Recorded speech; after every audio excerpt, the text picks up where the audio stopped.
Today on the Conscious Fertility Podcast, I have a yoga for fertility teacher and also author, Lynn Jensen, who's really close to us. I'm here in Vancouver, BC, and she's also on the Pacific Northwest. She's just over the border in Seattle. Little background about Lynn. She founded her Seattle-based yoga for fertility program back in 2002, and she has helped over thousands of women and couples become parents. She is a registered yoga and prenatal yoga teacher. She's a yoga therapist and holds her teacher certification in energy medicine yoga, as well as an MBA from the University of Washington in Seattle. Now, we do share some similarities. Many of you know I used to be a CPA, gone into Chinese medicine and energy medicine, and Lynn also kind of had a different life before she got into yoga. So as I mentioned, she has co-authored the Yoga and Fertility book, A Journey to Health and Healing. That's the first book that I'm aware of devoted to the topic of yoga and fertility. She currently teaches weekly yoga for fertility classes and energy yoga classes in studio and online, which leads yoga for fertility teacher training programs and offers one-on-one fertility coaching.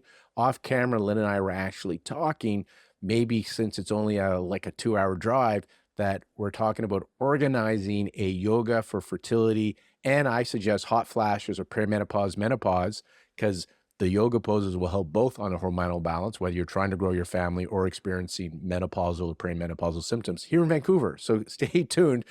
We may get to be able to organize that for our community. She has over a decade, she's had the opportunity to merge her software. As I mentioned, she had a past life, her software and yoga careers while teaching yoga for women classes at Microsoft headquarters.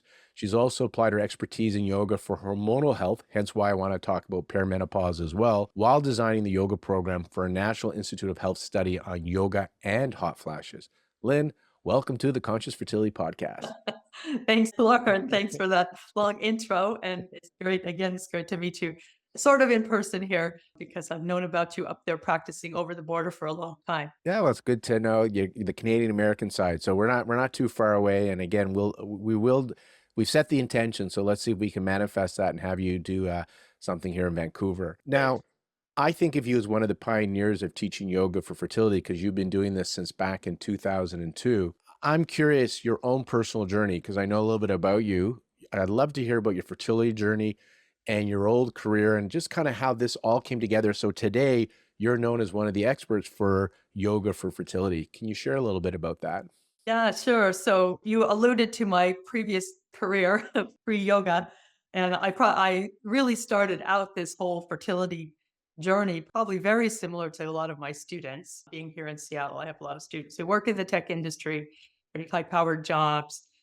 So I started to try to conceive in the midst of that, and I was in a job where that required international travel at least 50% of the time. So I was in and out of the country, different time zones, constantly, nonstop. Fun job, really exciting job, super stressful job. So in hindsight, of course, that was probably not a terrifically good time to try to conceive.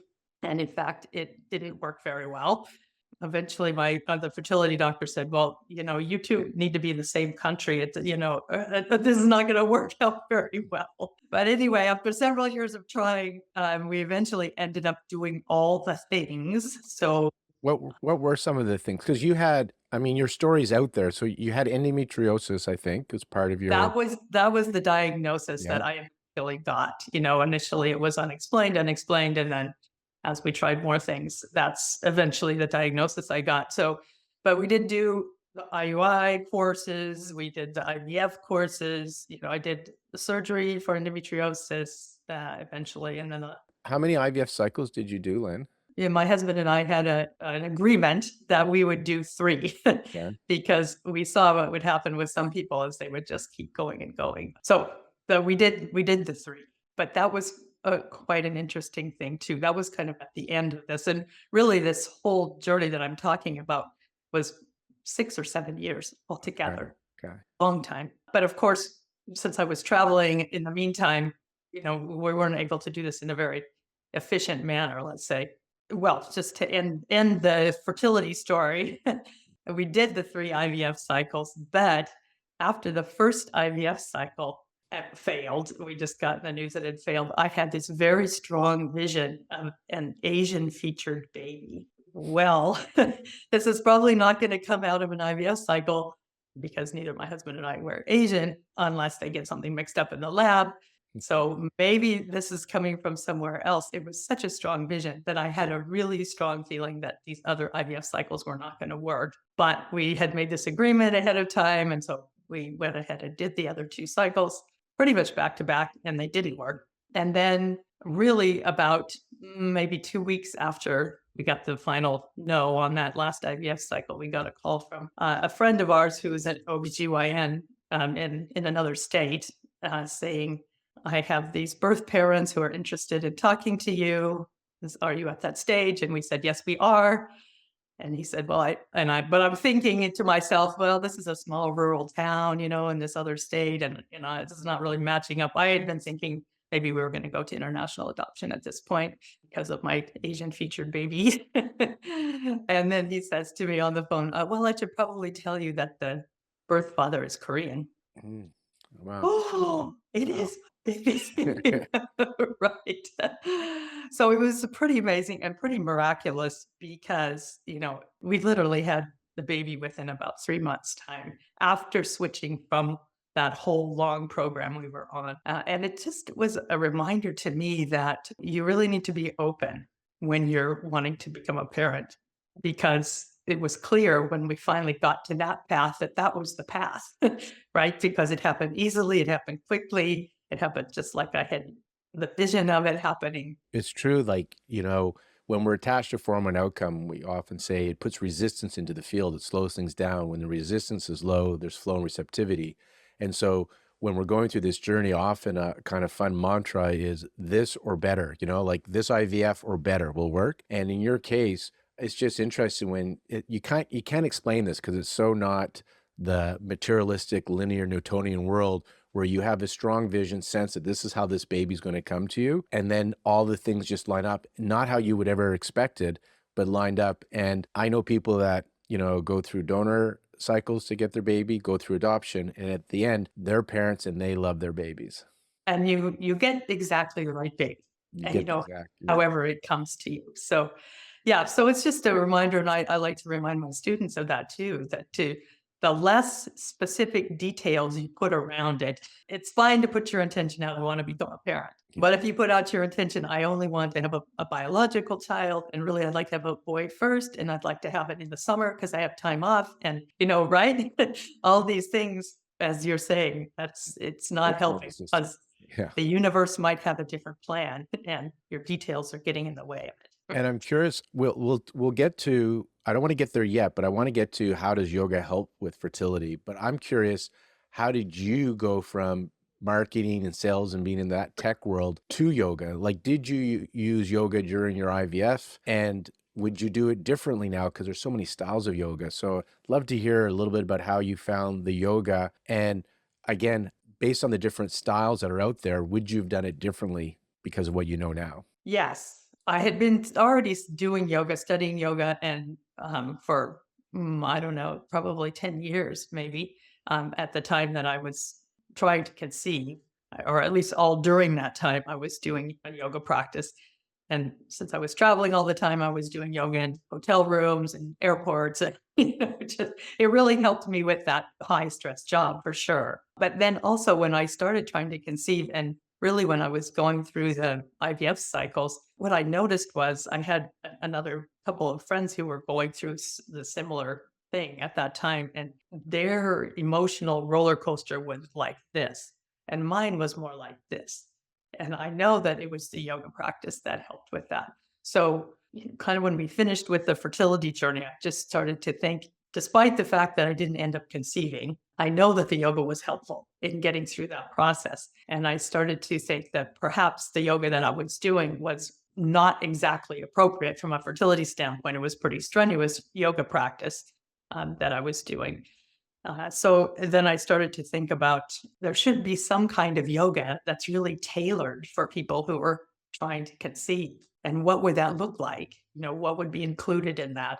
And so I just started to do a lot of research about that, knowing the effects of yoga as I did. And then, what do we need to work on from a fertility standpoint. And initially, I was looking at the endocrine system saying, okay, well, yoga just really does support the endocrine system because it's designed to support the chakra system.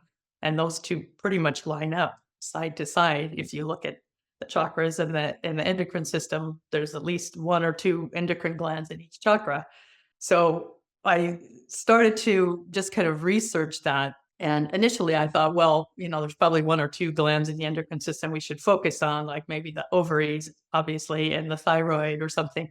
But the more I researched, the more I realized, no, it's really everything. All of the endocrine system is important in this. So I did a fair amount of research. There wasn't much written at all on yoga for fertility at the time. And I just ended up putting together all that knowledge about yoga that I had come in with. I'd already been teaching yoga for about 5 years before I started the Yoga for Fertility program, and putting together a program that really was more specifically tailored for what the goals of fertility are, rather than a lot of the kinds of yoga that are out there that are more like yoga aerobics or, getting fit yoga, which aren't necessarily well tailored for fertility support.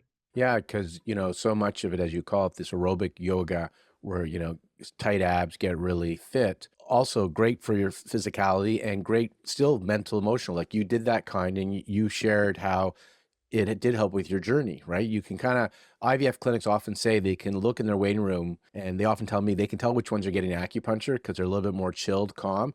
And I think yoga as well, like whoever is engaging the parasympathetic response the most is going to benefit. When you get into what we call yin yoga, so this different style of yoga, we want to open up the pelvis. We want blood flow. We don't want abs of steel necessarily. So can you talk a little bit about how yoga then can help with fertility? You shared about just the endocrine system and how it's not just the thyroid and the ovaries, the adrenals, like it's a holistic, like the body's constantly communicating with all the cells, with all the glands, all the organs. It's not like, in the West, we often think of ourselves as machines, these little parts, because our specialties in the West are all separate. But from yoga, from Chinese medicine, from Ayurvedic, there's this deep understanding that everything is connected. We know this now, like the microbiome. If your gut microbiome's off, it can lead to skin issues, gut issues, obviously, mental, emotional issues, fertility issues. So I would love to hear a little bit about how yoga can help with fertility, and feel free to bring in any,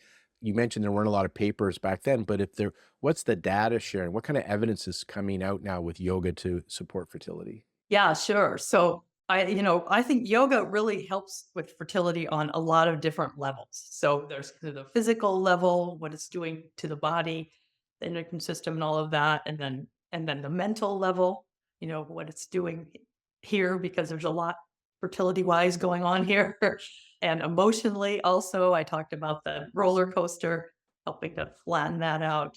And then also spiritually, because yoga is at its core, it's a spiritual practice too. So from a physical standpoint, we're doing the things that you might expect, like stimulating the reproductive organs, increasing blood flow to the pelvic area. We also work with opening the heart center because the heart is important, although it's not as intuitive to think about that, but it's important from a fertility standpoint. We talked about hormones. So yoga just works on the endocrine system naturally. And then reducing the stress hormone level in the bloodstream and freeing up those building blocks that could be making reproductive hormones, but instead they're busy making cortisol all the time. So bringing that stress level down is super important. And then from a mental standpoint, yoga, at least the way we do yoga in my yoga for fertility classes, it calms the mind and it reduces anxiety. There's been studies showing that yoga increases the levels of GABA, which is a neurotransmitter that helps with calming the mind and preventing anxiety. Mentally, I also think we do a lot of work with counteracting negative thinking, because I see that, at least in my student population, there's a lot of negative thinking going on, like this is never going to happen, this is never going to work. So working with that. Also, working on a two-way, yoga helps with this, where we create a two-way communication channel between the mind and the body. Because I think a lot of the time, the communication is only one way. It's the mind telling the body, you're going to do this. right? And then if the body protests, it's just like shut down. So, you can think about when you're sitting at your computer working and your body's going, I've been sitting here for 3 or 4 hours, like, my neck is great.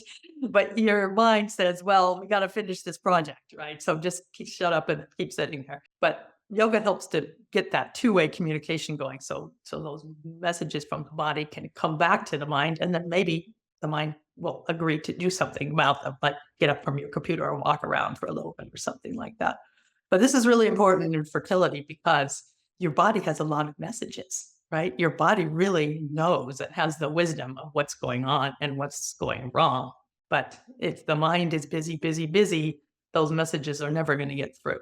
So you talked about some of the benefits, just relaxing, engaging that parasympathetic nervous system. When you're in that alarm, what we call the fight or flight, we say resources are diverted from your reproductive system.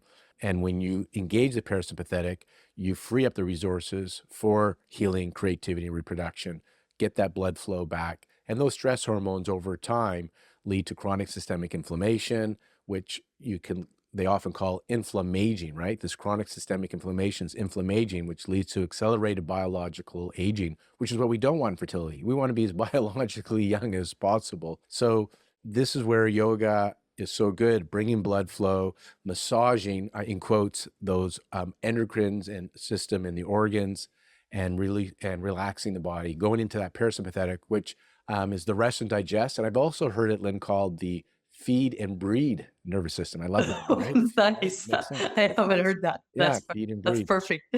So Perfect for what we're doing. Yeah. So you started in 2002. It's funny, that's the same year I started going on site for IVF acupuncture in Vancouver. We started it back in 2002. We're the originators, like you're the kind of one of the early adopters of yoga for fertility. Now it's so many years later, more than 2 decades later. What evidence have you looked at and seen that's showing positive support using yoga in fertility? And then we're going to get into different styles during different phases of the cycle and different IVF cycles, because I know some poses probably aren't beneficial if you're on an IVF stimulation cycle. But first, Right. can you just share, is there any data for this yet? And I want to say to our audience, that doesn't mean it works or doesn't work. Things work. Data just confirms that it works. It doesn't mean all of a sudden now it starts working. They've been doing yoga well before science, Western science, ever came to fruition, right? Yoga is a very old practice. So the benefits from yoga has been since the beginning of time. Data just confirms what the traditional or the sages of old had said. So that's what I'm looking for. This doesn't, I just want to say one more time, people think, oh, if there's research, if there's no research, it doesn't work. No, if there's no research, it just means we haven't confirmed whether it does or Just does means not there's no work. research is what it means. There's no There's no research. But we like, in this day and age, it helps us, the credibility factor, and we like to know, what does the data say? So do you have any data on using yoga for fertility? Well, really, I think that the best study that was done about 20 years ago by Dr. Alice Domar, who I know Oh, you've talked to on great. this show. Yeah, I want to give her a shout out then. Let people know that Alice Domer has a does stress cause infertility, or does infertility cause stress? She has a great podcast on the Conscious Fertility Podcast, so do search her out. But go ahead, Jess. So she did a study years back. I remember this study. Yes, she did a study that was published in the journal Fertility and Sterility, and it was published, I think, in the 2000s. So yeah, it's been a while ago. But I think it's the best study that has been done on this topic, a really all-inclusive study. She looked at 184 women who'd been trying to get pregnant for 1 to 2 years. These were women who were out of fertility clinics, so they were getting fertility treatments. And what she did was separate them into 3 groups. So she had one group that was the control group that was just going through the regular clinic process, but doing their treatment cycles. She had a group that was in a support group, so they met once a week to talk about what was going on. And then she had a third group that was in the mind body program. So they were doing yoga, they were doing meditation, they were learning, mindfulness, mind body kind of things. So I want to recap that. So you had a control group. So this is just people going through the fertility treatments. Then you had a support group where people came and got to support each other, community. And then the other one had a little bit more involvement, where they were doing yoga and mind body, what I call conscious work, basically doing mind body techniques and doing yoga. So that's the three different groups. Okay, and what were the results? And so the results of that were, and I think her goal was pregnant within a year or something like that. That was so the control group, 20% got pregnant within a year. The support group, 54% got pregnant within a year. So that's a huge leap right there, just by talking about it, right? Yeah, control group to the support group, 20% for just doing nothing, and which data shows that on average, 20% of the people within a year will get pregnant. Then 54% who came together was, I think it was at least once a week that they did this. Once a week, they sat and met and just Yeah. talked. Okay. And then the mind Just body that group, support. and Yeah. then the mind body group that included yoga. And then the mind body group, 55% got pregnant within Oh, a so year. pretty much similar to the support group. Similar to the support group, except that there was another data point that she looked at, which was how many of each of those groups conceived naturally. So in the control group, 20% conceived naturally. Okay. So Conceived. of that group, 20% of them conceived naturally versus going into a medicated cycle. Right. Okay. Yep. And So of the total who did conceive, 20%. And then of the support group that got The pregnant, support group, 11% conceived naturally. 11% of the support group conceived naturally. Yeah. Right. So less than that, the control group, actually. I don't know how statistically significant that is, but the mind body group, 42% conceived naturally. Oh, and so a much larger group when they added the mind body. And to me, that's where you add a little bit more intention to it as well, right? Well, and also you're involving the body in it. The support group Somatic, was right? helpful, but it wasn't including the body in the process. Can't remember the name, but the book, The Body Keeps the Score. That's where like talk therapy or support group, there's some benefit there. But when you get into yoga, when you get into what I call conscious work, acupuncture, you're now getting the body to be able to release this old trauma, these old programs, the stuff that's stuck in the tissues. And that's why I would suspect that the group that does the somatic work, the body work, like yoga and the mind body stuff, would see some benefit that way. Yeah, absolutely. Yeah. And just the learning to, the support group's talking about it, but the mind body group's learning to shift those mental structures that are going on. Like I mentioned earlier, a lot of people get into this negative thinking mode, right? And that is not helpful. The body's hearing that and understanding that. If the mind is thinking, it's never going to work, I'm never going to get pregnant, the body's hearing that. So we need to shift that, and we need to have the mind and body working together on this. Yeah, you're speaking my language, Lynn, because that's the whole conscious work in my practice is let's change those subconscious programs, getting together and falling into your wounds, becoming victims, and having a negative group probably isn't as beneficial. But if it's really supportive, and community is healing, right? Feeling heard, feeling seen. So it depends how the support groups are run, and Alice Dormer knows how to run a support group. But when you bring in the mind-body stuff, I think there's another level of healing that's happening. You're getting support, but there's a whole other level that you're starting to change that is hard to measure. But you saw the change in that data from Alice Domar's work. Yeah. So I think that's really powerful information, and to me, it's surprising if somebody done a study like that and showed that doing this one thing or giving this one drug would boost the success rates for this fertility clinics program from 20% to 55%. Wouldn't you think that all the fertility clinics would jump on that and be like, oh, wow, we got to do this, right? Because we want to get our statistics up and all that. But that doesn't seem to have happened. But I do want to say that, we talked about, those two groups, the support group and the mind body group. My thinking is for my yoga for fertility classes, why not bring in that support piece to the yoga classes that I'm doing? So that's a big part actually of the yoga for fertility classes. We do check in at the beginning of every class. So everyone in the class knows what's going on with other folks in the class. We have a yoga buddy program where I match them up with somebody in the class to check in with them during the week. And so just having that community support within the yoga class is really super important for a lot of people. Add those two things together. Now we asked people on like our Instagram what kind of some questions they want to hear from you. And so some of the common questions we get in our clinic and then people asking in advance, they want to know, like, just like with exercise during an IVF cycle, they say, certain exercises are careful with your exercise. I'm curious with yoga, let's start with the IVF. You have the stimulation phase where they're taking injections to grow multiple follicles. And then we have post retrieval. And then we have a transfer date, which could be fresh or frozen. And we have that 2-week wait. Can you kind of break that down and just tell us, do you change your style of yoga based on the IVF cycle? The short answer is yes. Okay. Yes, I do.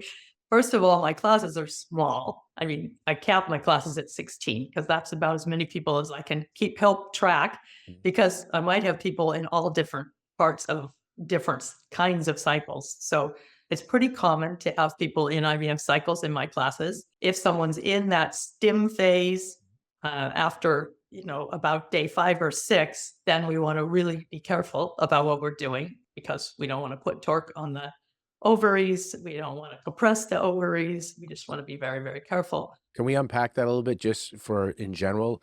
So your ovaries get overweighted because they usually have a follicle in it that gets released, a dominant follicle, maybe two, one, but usually it's one. And in IVF cycle, there's multiple follicles. So these ovaries are enlarged, they're much heavier, and certain movements, twisting, can cause the ligaments to kind of get wrapped around, and you can strangle the ovary. You can seriously hurt or injure yourself, which is why they don't want a lot of subtle movements or twisting. So that's the That's idea right. behind why. And this is why, if you ask your fertility doctor, is it okay if I do yoga? They're probably going to say no, because most yoga classes, you would not want to go to them during your stim cycle. Twisting is kind of a thing we do in yoga. So if someone's in their stim cycle, then I'm really monitoring carefully what they're doing, and they're pretty limited. But there are a lot of things they can do and do gently. My classes are gentle in anyway, but we can keep an eye on that. And then also post retrieval, same thing, because it takes up to a week usually for the ovaries to get back to their regular normal size. And Even so longer. I believe even longer. So even a week can may be be. too soon. Yeah, for some. Yeah. So, because I'm in the class with folks, I can ask them, how are they feeling? Are they still feeling discomfort or not? But basically, those people in post retrieval are on the same program as someone on the stim cycle, right? We don't keep those modifications. And then post transfer, I usually say, fertility clinics are different what they say post transfer. There are fertility clinics that still say bed rest for a couple of days. Yeah, You not know, here. But yeah, so bed rest, currently at the time of this recording, bed rest is not recommended. Bed rest has been shown to actually negatively that's what impact the success rate. And when I think about it, I always like to try and think of it through my head. Most of the transfers now are frozen in BC anyhow. Same thing for you guys in Seattle at Laura's clinic. Yeah. So you're usually full of hormones like estrogen, right? The estrase, which is kind of like a clotting hormone. So we do want some circulation. So if you're fully bed rest, that's not so good either. So a I little bit of agree with movement. that. And I have had students go to clinics where they told them bed rest. And I said, okay, bed rest with legs up the wall in your bed then. We need to keep some circulation. Not too much. And again, at this time of recording, we may find new studies, stuff that changes. But at this time, this is the thinking behind why they want you to move, not do bed rest. And there is some small study or studies on that. So I always tell my listeners, listen to your clinic. And, I don't know when people are listening to us right now, but there could be new data. So definitely check Yeah. what your clinic says. But so what do you like for a yoga pose then? If somebody's in that 2-week wait, what are you recommending for people after they've had a transfer? Well, usually I just say, the first 2 to 3 days post transfer, you're doing pretty much just gentle things, relaxation poses, legs up the wall. Yes. So to keep Okay. the circulation going, breathing practice. And then after those 2 or 3 days where we're just doing a little more calm practice, then they can go back to what in my class is called kind of second half poses.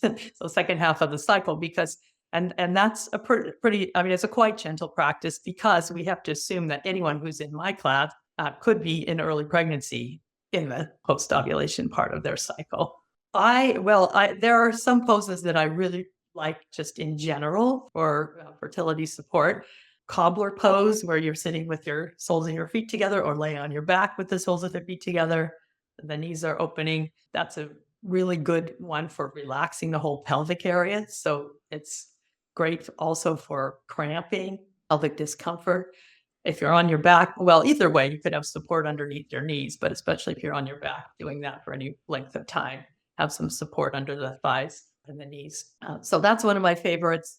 I already mentioned legs up the wall. That's kind of my take to a desert island yoga pose. So if you can only have one and you're trying to get pregnant, legs up the wall. And you could do that anytime during the cycle, except on your period. It's not such a great time to do it, but any other time during your cycle, that's a really powerful pose. When we get into talking about perimenopause, I'll tell you a little story about that pose. But it's a very powerful pose, bringing a lot of nourishment and blood flow and energy to the pelvic area. And I love cat cow, which is the one on hands and knees where you're doing around the spine and an opening. And that also opens the pelvic area and opens the heart area. So those are two areas that we do focus on a lot. And I'll remind our listeners that Lynn does this online as well. You can go in person in Seattle, but she also does it online. So in the show notes, we'll have your website. But you want to just do a shout out so they hear it now as well? Sure. Yeah. So I offer weekly classes. My website is yogaforfertility.net. Hey, I'm hoping to bring Lynn to Vancouver for a nice class, and people can be in all stages, and we'll work with you guys. I'll bring my really cool sound tables and other toys I have as well for people to experience a full-on It's a autonomic play shop, not a workshop. It's a play shop. It's going to be a play shop, a well-being play shop. But I wanted to ask you a few more things, and we're going to talk about perimenopause and menopause. And people sometimes, wait, this is fertility. We're trying to grow our family. I want to share from my perspective, and I'm curious, Lynn, if you're aligned with this, but from the practitioner's perspective, not the patient's, but from my perspective, when I'm practicing Chinese medicine and mind-body work, we're looking to help you reach your peak fertility potential. And part of that is good blood flow, balanced hormones, good endocrine system functioning. And a lot of the women I see are in their early 40s, and they may have some irregular cycles happening. They may notice their FSH is elevated. They may have hot sweats, hot flashes, night sweats. So they're perimenopause. 43, you're perimenopause. And the difference between the women I see that are perimenopause, menopause, and my people trying to grow my family is we treat them very similar. The only difference from their patient's perspective is they want a baby at the end of my treatments, where the other ones just want to have no more symptoms. We're pretty good at getting both groups to be symptom-free. As you know, the elusive baby, that's a little bit harder, but we feel pretty good at balancing hormones. Is that what you find with yoga as well? Because you did do a study where you looked at yoga for hot flashes, but I'm curious, when people are coming for menopause or perimenopausal symptoms for yoga, it's not like it's a whole new yoga style from what you do for yoga for fertility, I'm imagining. Right. Yeah, absolutely. So, because we're working on the endocrine system, doing the poses that help to balance the endocrine system, we're definitely still doing those. If we're working with perimenopause, legs up the wall is another great pose. And I mentioned I was going to tell a little story about that. So when we were doing this study, it was a professor at the University of Washington that started this study. And she asked me to design the yoga program for it. But she wanted to measure the effect. She was also a yoga teacher, a certified yoga teacher. She wanted to measure the effect of yoga on hot flashes. And, could you get the hot flashes to diminish by doing a particular yoga practice? So she recruited amazingly. So this was quite a number of years ago.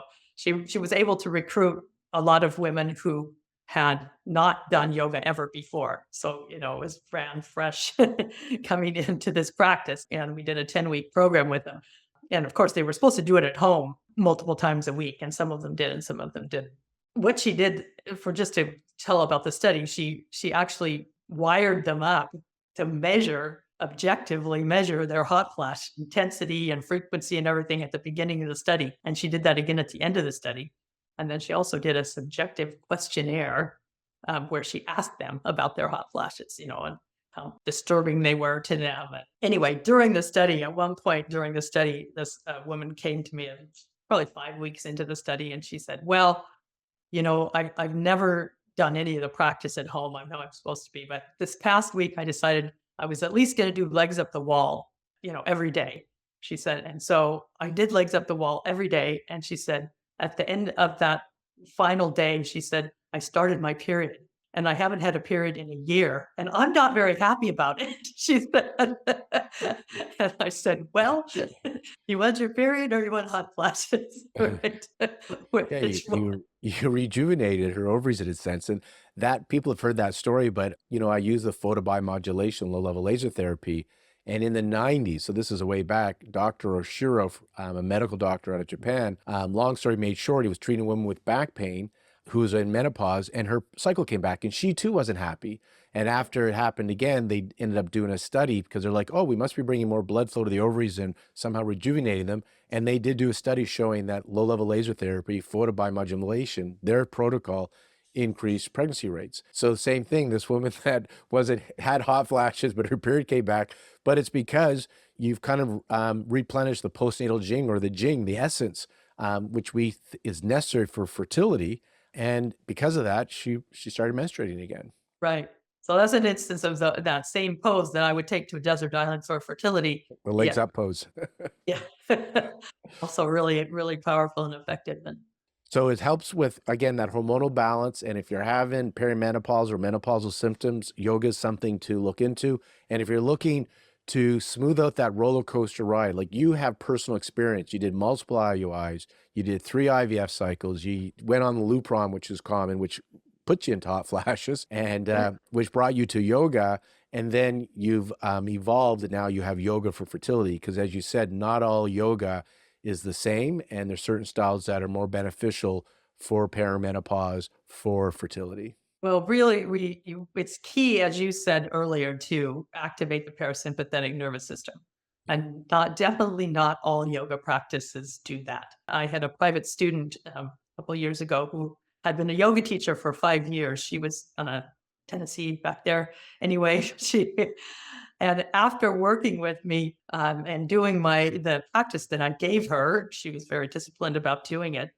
She came back and she said, I've been teaching yoga for 5 years and I've never done a yoga practice that activated my parasympathetic nervous system before. She said, this is just a complete different change. And I'm like a different person. She went on and on about the benefits for her.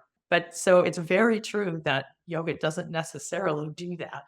A lot of the practices that are out there, as I said, they're more yoga aerobic kind of things. But for us, from a fertility standpoint, and I would also say from this, perimenopausal standpoint, because stress is one of the things that we found in that study makes your hot flashes worse. So that aspect of yoga that helps us get into the parasympathetic nervous system, that feed and breed, as you said, mode Yeah. is something that really helps with both of these areas. And if someone is considering trying yoga to support their fertility, what would you suggest is a good place to start? Well, I think it's important to find a teacher who can teach and has experience teaching yoga for fertility, specifically because of what I just mentioned.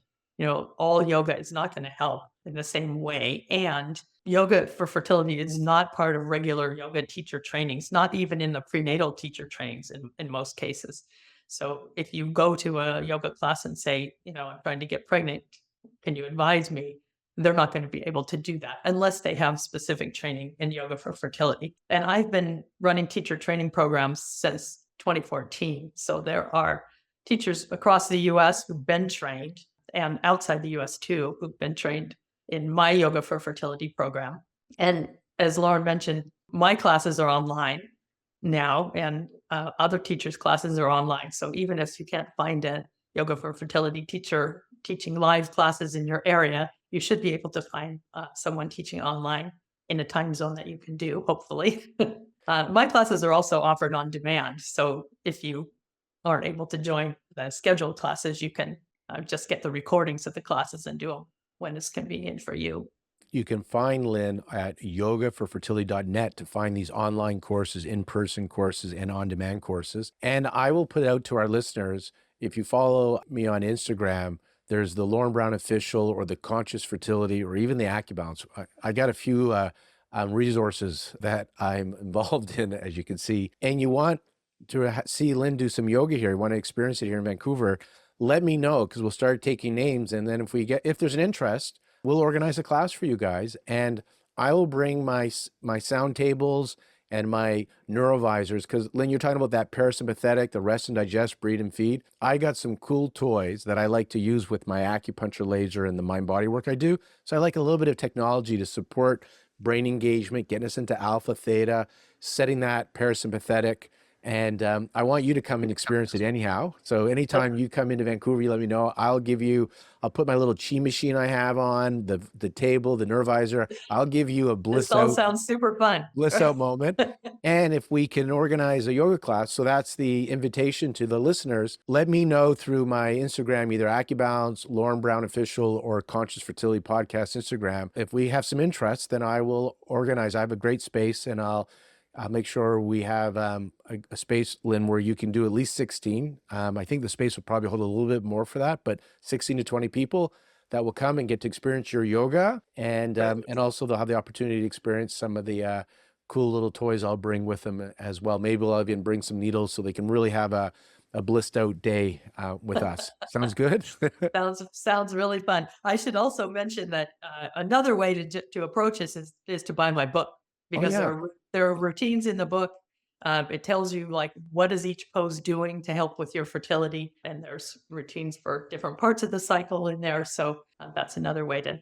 Can they find that to buy your book on the website, or is that just through the regular like online Amazons and things? It's on my website, but it's also on Amazon. Yeah, Yoga and Fertility: A Journey to Health and Healing. I co-authored it with Jill Pettigara, who is a teacher in Atlanta.